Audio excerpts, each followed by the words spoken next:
Welcome to a new episode of Slow Love Unravelled. I'm Holly. And I'm Isabel. And this week we're going to be discussing the creativity within business. There's going to be a much more condensed title for this, but basically where, as the business is growing, how do we manage to keep ourselves feeling sort of, I guess it's like the creativity, but it's also keeping things fresh, I think is really important. So you don't feel like you're just sort of regurgitating things you're either watching your competitors do or like the same thing works. So I think there's an element where you need to do that, obviously, but I think it's kind of how do we keep things feeling like they're fresh when we're now, as we're getting bigger especially. And also juggling. Yeah, the juggle between those. Like the creative side of the business and the business side of the business. Yeah. It's a tricky one. Yeah. It is a tricky one. Well, I think it's probably gone like this as the business has grown, in the beginning when you were doing it all. I know you had Grace there as well, but kind of being able to is probably relinquish some of the business side of the stuff maybe when I started, but then this always sounds so terrifying to say, but now you have a business of 11 people. The noise around the office and just the kind of the responsibility of, and lots of people coming to you, how we've basically forced Holly out of the office for at least a day a week. So you're not constantly. You've slowly been kind of relinquishing responsibility to throughout the team. Yeah. So, and I think it's that thing where it's like you were saying at the beginning, and you have many hats, but we had like one product and then two products, so it's manageable. It's what's the word I'm looking for? It's relative. It was relative. I was doing everything, but the business side and the creative side, as far as like the social content and stuff. Although Abby's been with me from the start as well.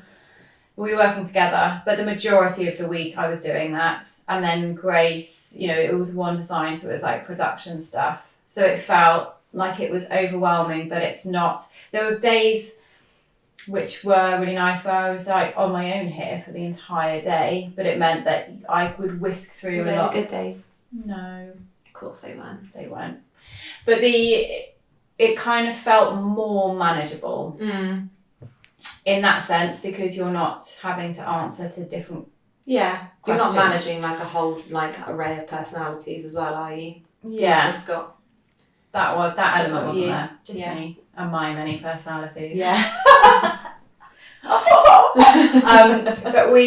So that's ultimately then I still felt like you can just be, because you like get absorbed into your own sort of creative world, or you're looking at stuff or doing things in a certain way. Whereas now, carving out that time when you're bogged down with this customer's just said this, how do you want me to respond? Or like this is happening with this, we don't have this yarn anymore, what should we do? It's like that. Those questions which are just every sort of 30 minutes then means I can't sort of say, can you just all close your mouths for a little bit whilst I try and plan with Grace what we're doing next year. So that I think that has been really hard. And also when like the team you've obviously been with me for a few years now, as has Abby, but the team has grown, so it's still, I feel like, guilt if I'm not here. Yeah. Because it feels like I'm just off having a nice time, obviously. Yeah. I know you guys don't see that, but it makes me feel like that, even though that's not the case. Yeah. So I think it's being realistic. So the way that what we're doing now is, which was actually your idea. So I'm saying what we're doing as if this is my idea, but this was actually Isabel's idea, was to... get this picture out of her. Now that the team is bigger, on a Tuesday, for example, we are out of desk space without people coming in here. Yeah. So we're breaking our week up so that different people are like coordinating on different days to discuss different things. So, for example, on a Monday, Abby and I will have time on our own with Kate, who's doing our TikToks, and Shah will be packing, and that sort of central nucleus of that room will be specifically for social planning and doing content and all of that side of things.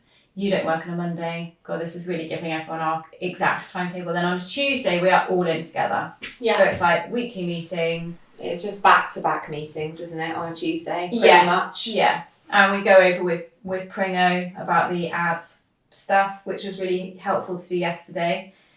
And we go over everything, don't we? And then Wednesday's podcasts, us sort of catching up, doing things. Thursday, I will be working from home, so I can work exclusively with Grace and Ellen, who's another designer that we now have on board, and I can give them my time because I don't want to feel like, and also they're both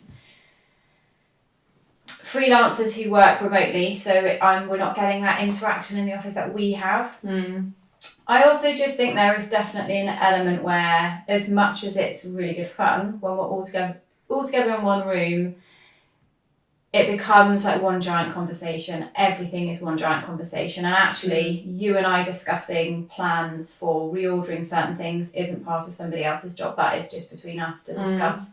That's where it gets convoluted, and I don't think it's productive. So we have the weekly meeting to go over any other business stuff as well, which is like, for example, what happened when I was off on Monday, to sort of tell people about changes and things like that. So it's like we have that purpose, but now we're getting bigger, I just think it's too many cooks in one place. So we are having to, whilst we're in this space, sort of navigate things slightly differently. Yeah. We basically time boxed the week, haven't we? And it's difficult because actually there are times where, you know, all of a sudden on a Thursday, Holly's not going to have all of her best creative ideas because Thursdays are the day that she spends with the designers. But it's the kind of just reducing the amount of noise and giving people like the time with each other that they need. I know, like you and I discussing all the financials, which we've talked about on the podcast a lot, that we always wanted to feel very sort of open so that there isn't any like scary surprises around the corner, but we don't have privacy to do that. Yeah. Which, as there are more and more people, obviously we do need to discuss a lot of that. So sort of Fridays are going to be our earmarked money days. Money day. Yeah, so it's felt like a good exercise, and actually I think what it's also done is, as more people come into the team, coming into an environment where it's like everybody's together and it's all hands on deck, and it's kind of undoing that is harder than actually somebody coming into an environment where that time boxing's already happened and they're kind of really defined relationships as in who's required to be involved in what and who's not. So somebody coming into that environment, I think it's easier to manage, I think. And everyone just knows where they are then, don't they? And I think that's a really good, basically trying to reduce noise, I think helps with that juggle and prioritising between the creative side of the business and the really businessy, nitty-gritty side of the business.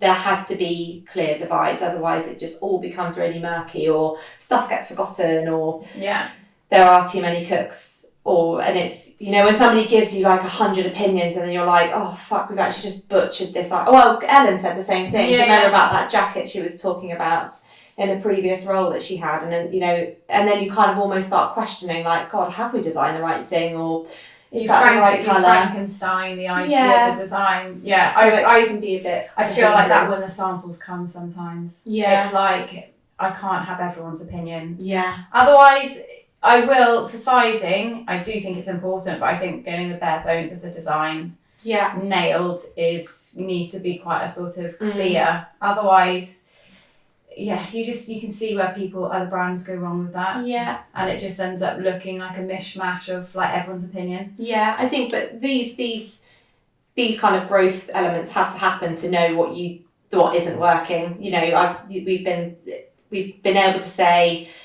God, this didn't work then, you know, because of this, or having everybody here on a Tuesday, we can't have that for more than one day a week, because otherwise the efficiency of the working week would get just so badly skewed. But also your creative side of being able to make decisions as well, just it's like you've got less and less time to do that, and you know, without that then not much else really works. And I think there's, as far as sort of, you can see where this goes wrong a lot, I think, is where like as growth's happening, where I think if it's in your nature to be like this, people want to have the sort of control in every single tiny aspect that's going on. Yeah. And if you're leading a brand and you're spending your time doing that, how do you look ahead? Yeah. And plan ahead, but make good decisions about where you're going if you're busy sort of chatting to somebody about like how the packaging should be done here, or do you know what I mean? Yeah. I think it's that you can get yourself, there needs to be somebody that is, instead of looking down, like whilst if you're thinking about running, if you were like watching your feet the whole time, you need to be looking out, somebody has to be looking out ahead. And which goes back to like talking about when we did a couple of episodes ago when we talked about the like layout of the rooms. And that at the moment we are comfortable and it's just right, but how long is it going to be just right? 100%. And I think by time boxing the week we've kind of thought of a solution for that, but that's going to be time boxed because they said that only works for maybe another 2 hires, for example. So like on a Thursday when Holly's away, that's a perfect day for me as like a head down day to, you know, do some of the finance stuff or just like the administrative stuff where that, again, there's not as much noise, or kind of working alongside Shah with, you know, again, stuff where that is such a conversation between us two, but if it's in an open office, it can be like, oh, the noise of that conversation is just disruptive for everybody. So actually us having that day together will be helpful for you and helpful for Abby to we won't cramp your creative flow. But the space, there will definitely have to be a time, I think, where we'll have to rethink the space in the office and actually maybe have desks in here, desks down in the bottom room, and, you know, split that room up maybe so it's more efficient. Because one thing we do love, and we do have an amazing flexible working environment, and when there's a need to work from home, that's never kind of met with a no, you can't work from home. But I think we'd all agree that working together in the office is so beneficial. We've kind of spoken before about kind of stuff sinking in via osmosis, which you just can't recreate that if you were all working from home. So we will eventually, I reckon, have to split this. There is definitely like life in the space that we've got, but we can't use it as we are now for a long period of time. I definitely think that would have to happen at some point to be able to get that balance of creativity and business right. Without and it just being a hindrance. The planning of growth. Yeah, definitely. And I think we've spoken on the podcast before, like sometimes it doesn't matter how much you plan, or like stuff can go wrong, or like even worrying about change, you know, and Holly said before, like she feels guilty if she takes the time off, and there would possibly be an element of guilt, like splitting up the office. We've all got so used to like that being the office space we all work in, that being a packing room, that being a storeroom, this being a meeting / podcast room. That guilt of like that change, or that worry about the change. Actually, the worry it's the thought of doing that is often worse than the reality. Time boxing our week, people don't like change. Yeah, people don't like change, or they get used to. We've all got used to working a certain way, I'll miss you on a Thursday, but we can't be together all the time, can we? Yeah, but you might be coming in also saying that once Elodie starts school on a Monday for a bit. Yeah. Maybe. It's mental to think that we were in that room and all the packing was done in that room. Everything was in there. Yeah. All the stock, all the packing, and us, and our personalities, all taking up vast amount of space in that room. It is cool. But then I think in hindsight, when you look back, like look how much has changed and look how like you have to change to thrive, otherwise stuff starts going wrong. So that's definitely going to be. It's all positive. It's just like taking the plunge and making those changes. Yeah. But I'm actually really looking forward to the new kind of time box week. I think it will bring like a new level of efficiency to the business, which I think is. Oh God, that sounded so lame. If James said that, would you be like? I'd be like.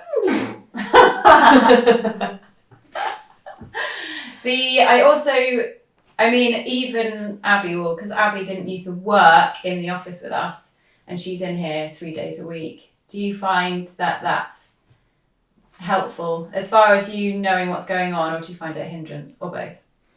I say it's a bit of both, isn't it? It's like being here and knowing what's going on, because things change every week. Yeah.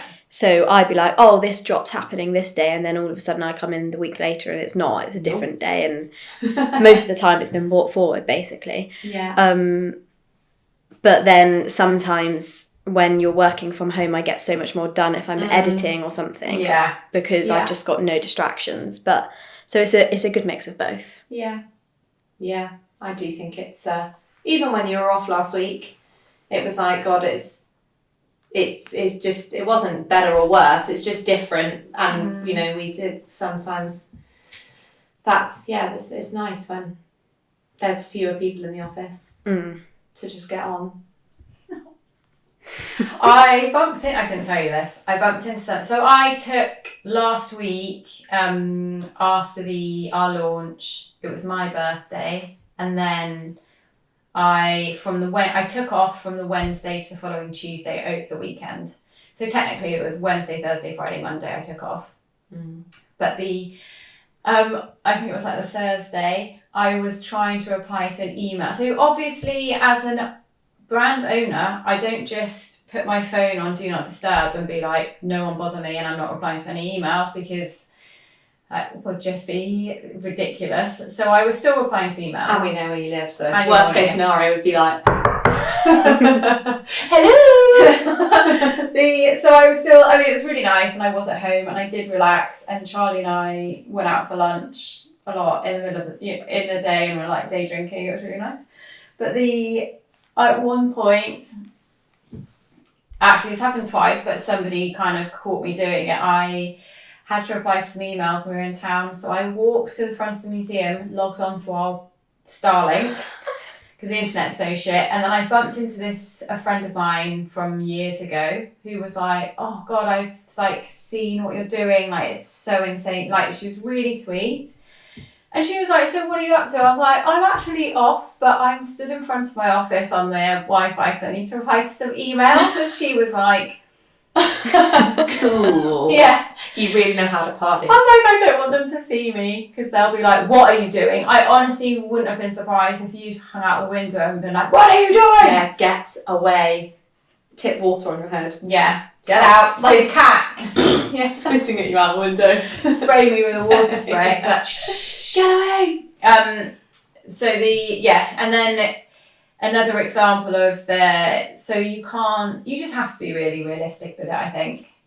So, and I don't this is where you guys are so amazing, because you don't complain about anything, even though you both, we're not Abby's only client, she is juggling a smorgasbord of clients, and Ben, her dependent, and then Abby, and then Isabel has got young kids. And so everybody has, but you just crack on with it. So for me to complain about any of this would just be, and to say that I wouldn't reply to stuff when I'm off, as far as sort of making that juggle work for me. But my point that I'm getting to is, I was like, I have to take some time off because I feel like I'm just not, I just felt like mentally just a bit sort of like I'm really struggling to make decisions about stuff. I just think it's my brain's way of saying just chill out for a few days.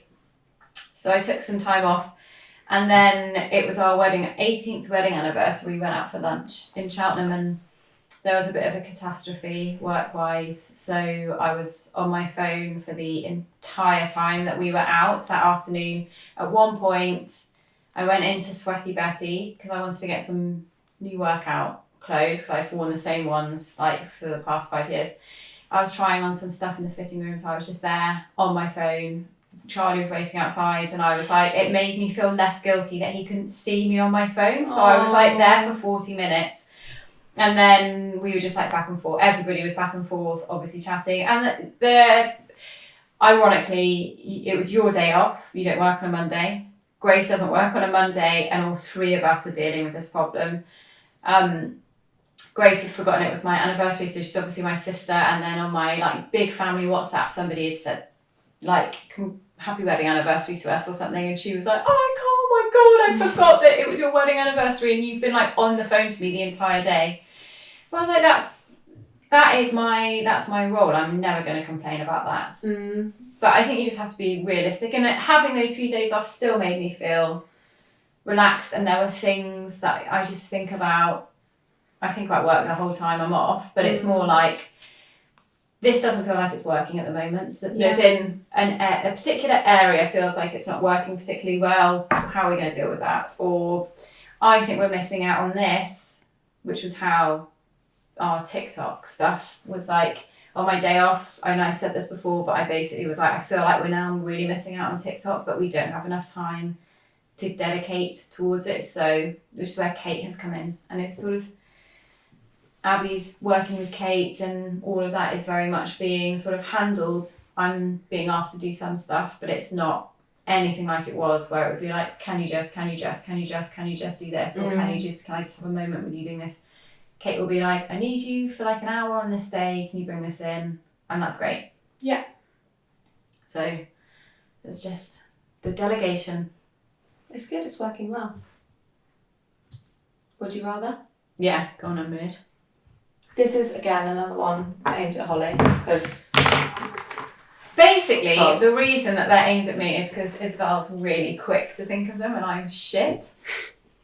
Would and you funnier. rather let Charlie design a collection or run the social media for a month?